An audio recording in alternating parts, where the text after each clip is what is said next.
the Baltard spinning space monkey community, please allow me to introduce to you your Black Plague, the Black Swan. Here she is. Isn't she a beauty? This world is not what you think it is. This world is not what you think it is. If you're in the audience and you don't appreciate the gravity of this particular proof, then pay attention. Share this show with fundies, globeheads alike, because this is very troubling for them. Very troubling, meaning they cannot debunk this. There is no get out with refraction for what's about to be presented. This is an absolutely devastating argument. Modus Toland's argument that you'll hear hopefully a few times throughout this show is the death of the standard model known as the heliocentric globe model. It dies here today. Thank you, sir. That was nice. Right on target. If your argument, that would be the globehead's argument, is that all swans are white. So the established argument from, in this example, the globe side would be that all swans are white. Now you only require one black swan to disprove the entire argument. Now in this instance, all photos claim to show a geometric horizon are debunked if the horizon is beyond where it can geometrically be, because the entire globe religion is based on the geometry in "Are you trust?"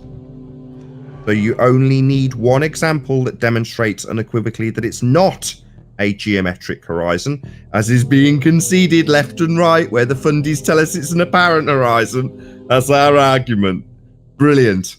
Yeah, we don't have a geometric edge of a sphere for a horizon. That's why we call it the Black Swan. Once you disprove that it's a geometric horizon, it doesn't go back to being a geometric horizon the following day, because you've got an example that makes it seem like it's a physical sphere edge, a geometric horizon. Like I say, our Black Swan is only necessary once. Show that it's not a physical geometric horizon, and it doesn't go back to being physical the following day. End of globe. That was beautiful. Let's go through it. Here is the actual argument. The horizon.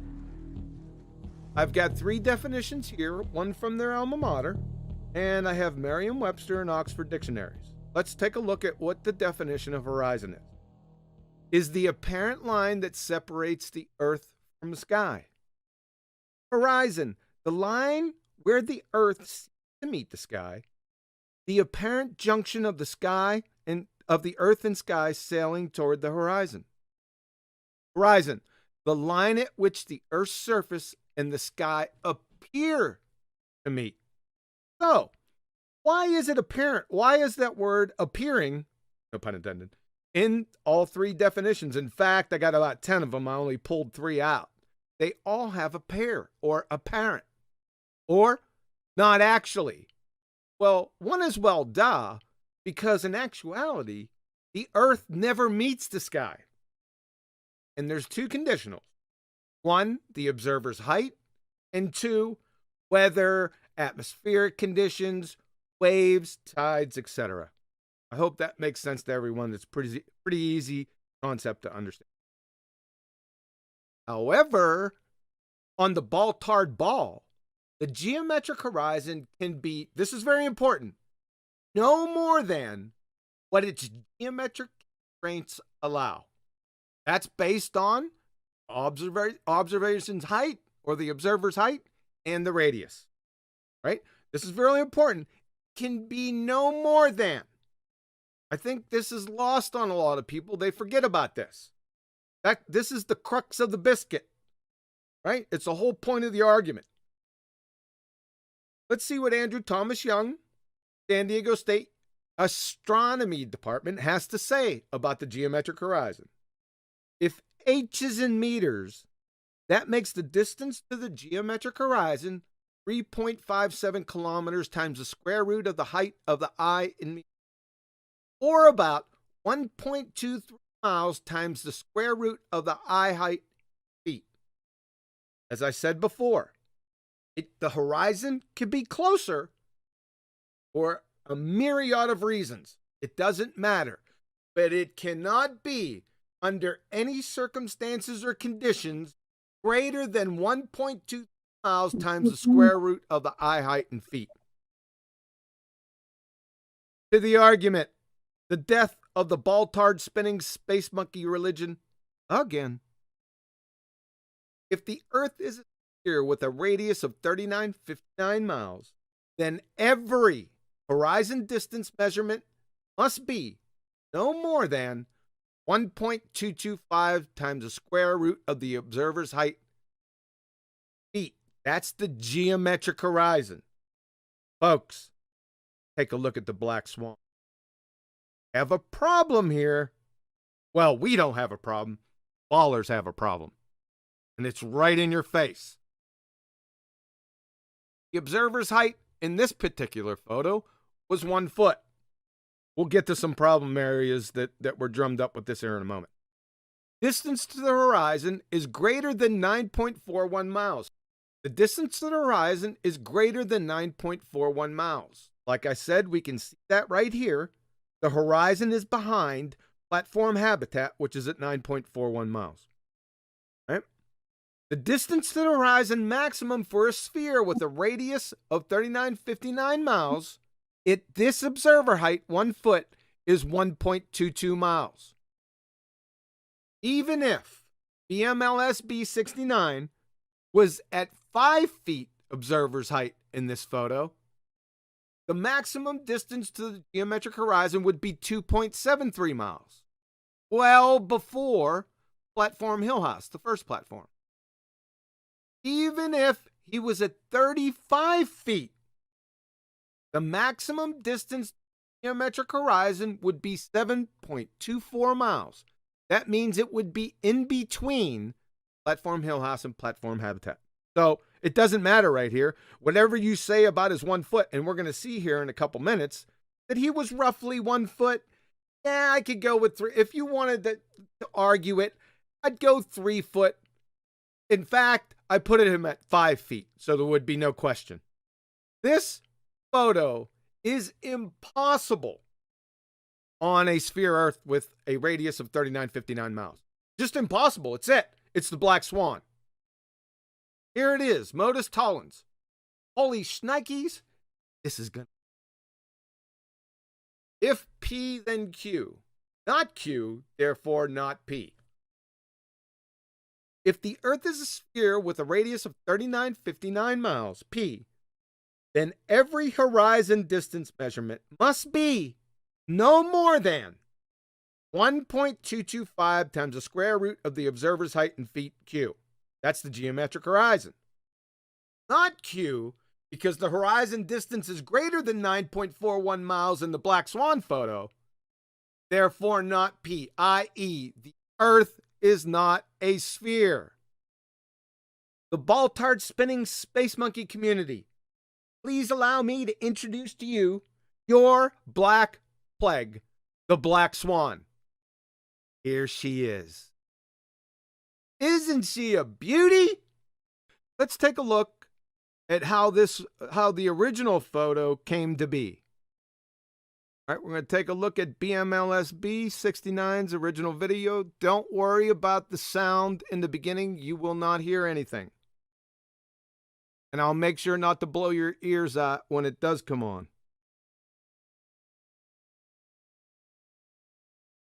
Turn it down just a little bit. All right, here we go. I'll stop at certain points here to point or to emphasize a couple points.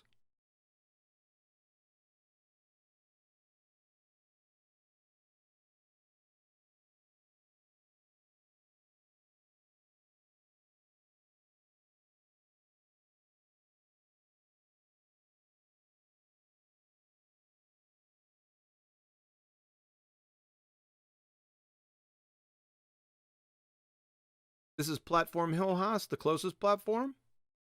Then he's going to go to Platform Habitat at 9.41 miles. Closer look. There's the buoy. That's a buoy right there, folks. What buoy? What? No, it's not. That's about. Trying to This is double think your way out of this. Platform Habitat. Now he's going to orient you. Platform Habitat. Platform Hillhouse. Observer's location. Now he's going to get the distances to the platforms.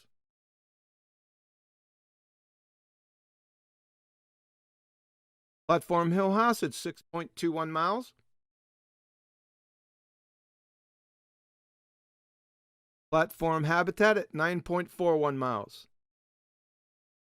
Now, before I move on, I don't care if there's a Chinese Superman riding a hobbled unicorn with a pink tutu being refracted off any of these platforms. The platforms are not the argument. The argument is the horizon behind the platforms. The only reason we're stressing the platform is demarcating the distance from the observer. Pedigree information.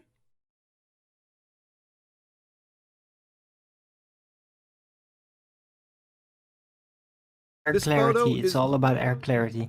This photo is mislabeled. That's why I took it out of the presentation. It makes no difference whether this is actually at 35 feet. I see that here in 1 second. It's going to be the same photo he's going to switch to. No problem. Right? 35 feet. Not a problem. No issue. We already went over it. Let's get real.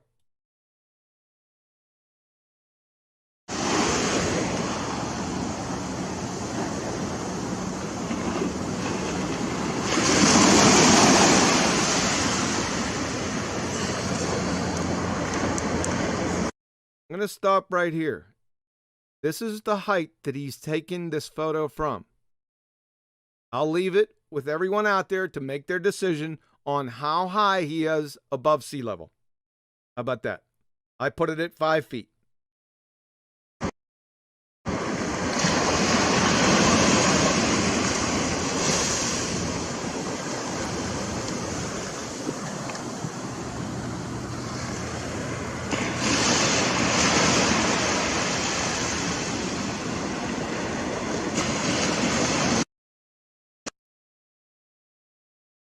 The kill shot, the Black Swan.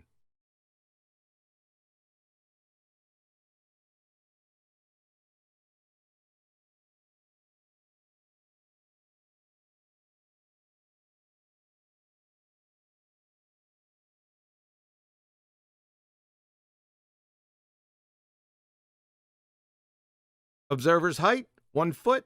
Distance to the horizon, 1.22 miles. Should have geometric horizon. Let's get real. I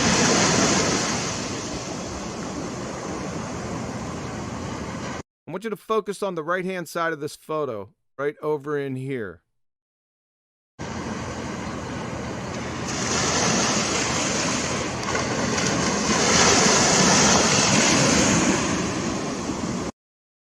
Okay, this is a landmass. This is Santa Cruz Island. It abruptly stops right about here, well away from these platforms.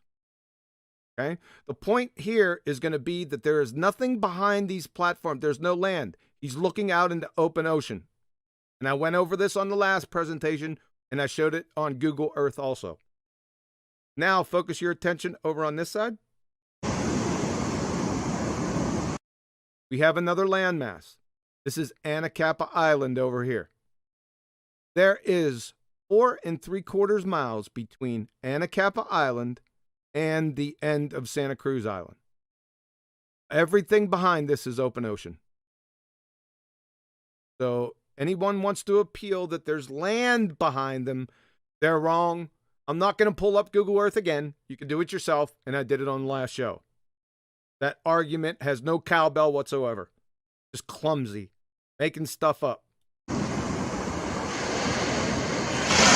Now, can you tell me, I'm going to stop it right here. Can you tell me how high the observer's height is, how high the camera is right here? Anyone? I'll open this up to the panel. I want to get some feedback on this. How high is he?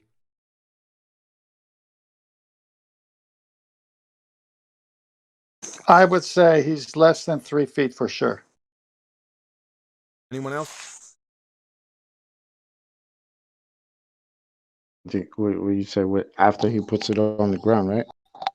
Yeah. He's down on the ground right now. He's pulling. He's taking the zoom out. He's coming back. You can see the grains of sand right here. I mean, I don't even know if it's 1 foot to me. Any other guesses? We got 1 to 3 feet. It matters not anyway. All right, we'll continue.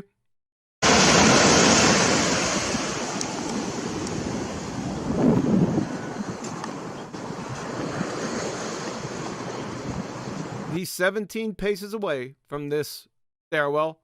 I had this on Google Earth. I pinpointed his exact location. There should be no problems here. 17 to 18 paces away. Going to shimmy to the left here a little bit and go up the steps. I'm going to stop it right there. Shimmy to the left. Right up to it. That's it. There should be no question. Potential debunks.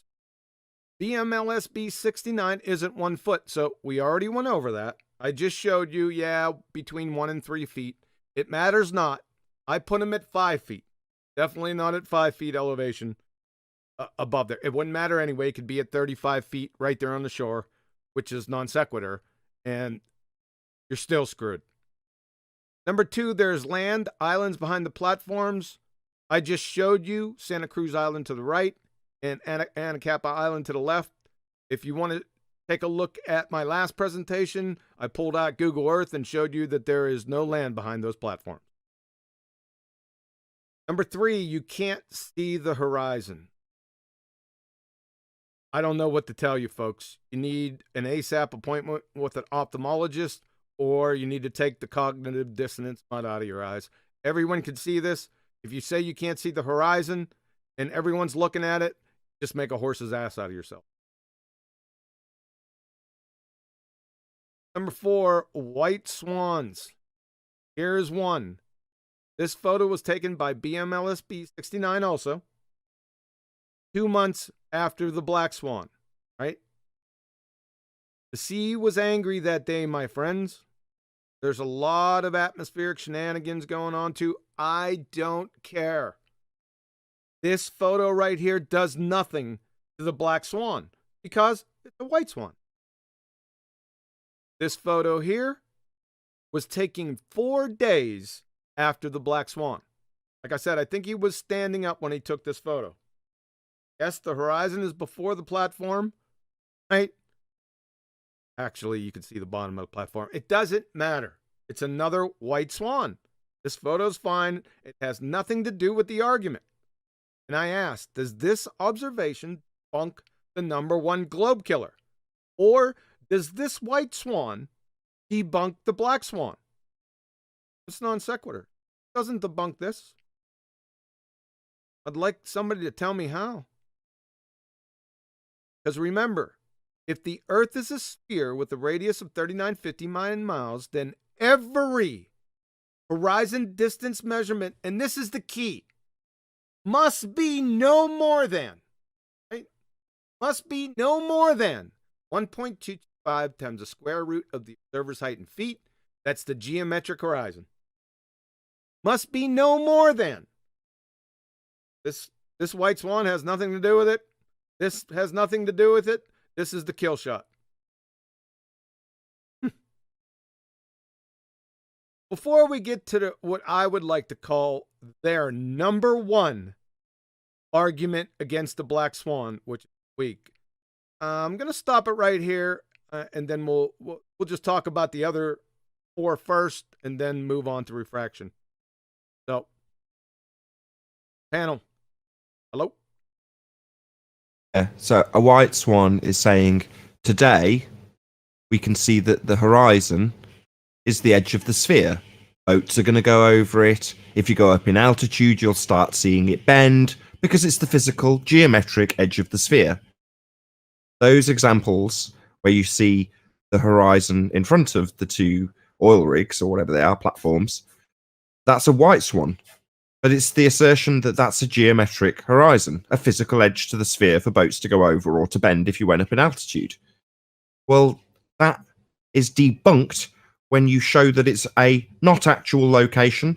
It's moved beyond things that are supposed to be obscured by it. Therefore, it's no longer a geometric horizon. It's a not actual location where the sky appears to meet the ground, exactly as defined at the beginning of this show. So that one single black swan demonstrates that we have a not actual horizon.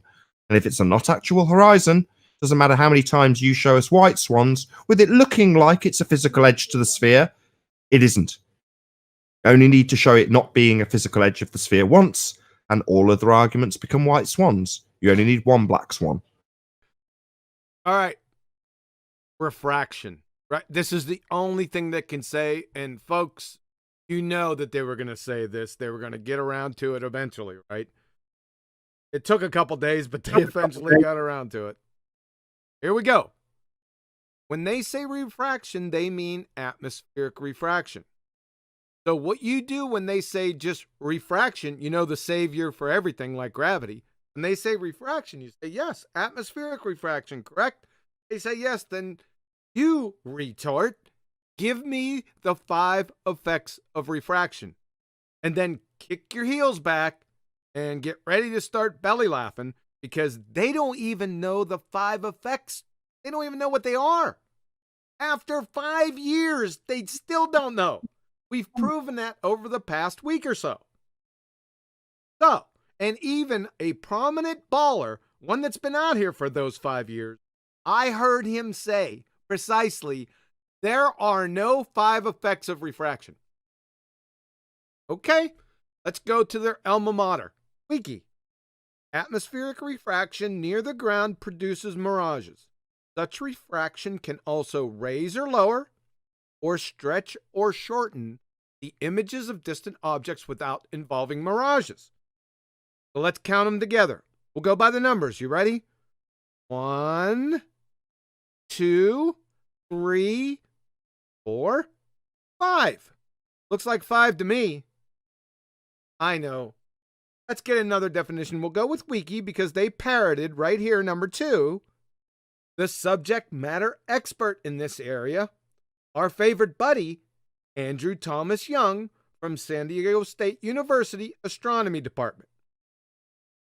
While mirages are best known atmospheric refraction phenomena, looming and similar refraction phenomena do not produce mirages.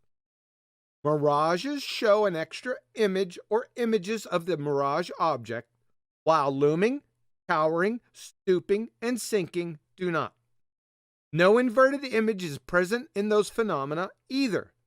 Depending on atmospheric conditions, the objects can appear to be elevated or lowered, stretched or stooped.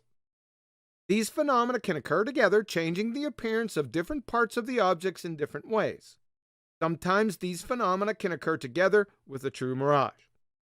So, there are 5 effects of refraction. Let's go over them again. You ready? Number 1, mirages. Number 2, looming. Number 3, towering. Number 4, stooping. Number 5, sinking. Any questions?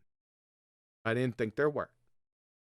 So, number 1, what we're going to do is we're going to take their 5 effects of refraction because they forgot refraction, right? So now they have to put their refraction in the context of the Black Swan photo and explain it. So, let's go one at a time. Number 1. So is the horizon miraged? Let's take a look at the definition, see if it makes sense. Mirages show an extra image or images of the mirage object. Is there an extra horizon in the Black Swan photo? Is there an extra horizon or horizons in the Black Swan photo right here? No. Then it's not miraged. One down. Let's take towering and stooping together. From their alma mater wiki, again parroting Andrew Thomas Young, our favorite guy. Towering and stooping change the apparent shape of the object itself. With towering, objects appear stretched. With stooping, objects seem to be shortened. Is the horizon stretched or shortened in the Black Swan photo? Is the horizon stretched or shortened in the Black Swan photo right here? Right? If you say to yourself, that seems not to follow, you're correct. It's a non sequitur fallacy. So, 3 down, 2 left. Thinking. From Humphreys, William, Physics of the Air. Sinking is the opposite of looming. In sinking, stationary objects that are normally seen above the horizon appear to be lowered or may even disappear below the horizon. In looming, the curvature of the rays is increasing, while sinking produces opposite effect. So, let's ask our question again. Is the horizon lowered or disappeared below the horizon in the Black Swan photo? This doesn't even make sense, right? Is the horizon lowered or disappeared below the horizon? Is the horizon lowered or disappeared below the horizon in the Black Swan photo? Right? Say to yourself, that doesn't follow. You're correct. It's a non sequitur. 4 down, 1 left. Guess who it is? It's our good buddy looming. From their alma mater wiki. Looming is the most noticeable and most often observed of these refraction phenomena. It is an abnormally large refraction of the object that increases the apparent elevation of the distant objects and sometimes allows an observer to see the objects that are located below the horizon under normal conditions. Let's take Andrew Thomas Young, the subject matter expert from San Diego State University Astronomy Department, our good buddy. Let's see what he has to say what looming is. Looming. The appearance above the horizon of a distant object that would normally be hidden below it. We're going to stop right here. This is all we need. We'll deal with terrestrial refraction here in a minute. So, is the horizon appearing above the horizon in the Black Swan photo? Oh. Is the horizon appearing above the horizon in this photo? Oh. Then it's not looming. Nope. So, 1, 2, 3, 4, 5 down the drain. The friggin' horizon doesn't ever loom. Ever, ever, ever! They're saying our calculator doesn't work. Because my calculator works perfectly fine a foot off the water. My camera works perfectly fine. I just press the little shutter button and in there it takes a picture. The fact that their calculator doesn't work with those images, take that for what it is. Their calculator doesn't work. Okay, thank you for that. Yeah. I'm all right with that. I mean, that's them saying it's hilarious. Yeah, but the problem comes when they say, well, because our calculator doesn't work, this image isn't applicable.